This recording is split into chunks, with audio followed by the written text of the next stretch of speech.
We're here, Trade Street, kind of right near the 5 Points area, and we're really at the intersection of a lot of forces colliding. We've got gentrification, we've got, looking out, I see new skyscrapers, new $500,000-$600,000 houses next to families and places where people have been renting for a long time, and it's really just kind of emblematic of what we're seeing in Charlotte.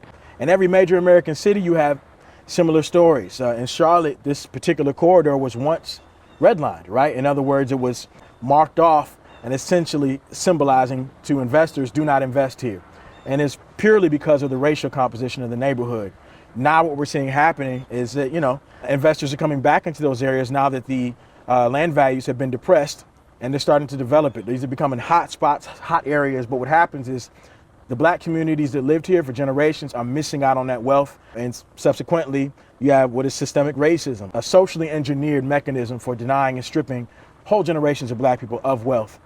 Yeah, so the Urban Institute project, I think, really exemplifies some of CBI's goals and missions, especially around knowledge. We're really about equipping people with the knowledge to understand what's going on in their community, what's driving it, and what the impacts are, not just at a surface level, but at a really deep level. And in the case of the racial wealth gap, that's multi-generational. That plays out from the Jim Crow era back to slavery, and there's direct connections to what we're seeing now. Can you tell me a little about why you think it's important that people get the knowledge to, wake up, interrupt, step up, and affect real change? You can't begin to figure out how to be part of the solution if you don't understand the root of the problems. And when we see things like poverty, and when we see subsequent features like crime, we don't often understand what are like the causal factors behind that.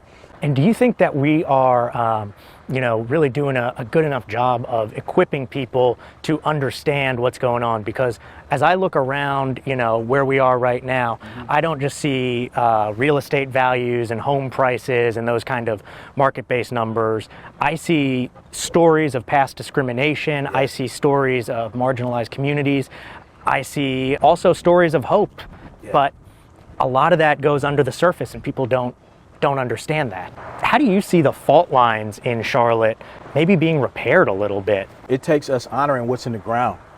You know what I mean? For a lot of people this year, the protest, the pandemic, and the way that it has disproportionately impacted certain communities, the knowledge of deeply systemic racism has shifted the tectonic plates right underneath for a lot of folks, and that's when you feel those earthquakes. Absolutely. Like, it has shaken up the world of a lot of people.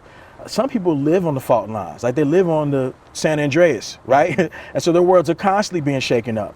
And the knowledge of that, and not just these fault lines, but other ones within community that you may not see just on the surface, we're gonna have to start building that into our systems so that they become more durable. So that when things like what we're witnessing come along, we don't sweep them under the rug and dismiss those, because real people, real lives are impacted by that. And if something shakes up one community, we should feel the reverberations and the aftershocks in other communities in a way that push us into action. But you got to recognize where those fault lines exist. My discussion with James highlights the importance of having knowledge about the issues affecting our community. Now, let's go to Bishop Tanya Rawls to hear about some skills we can use to affect change.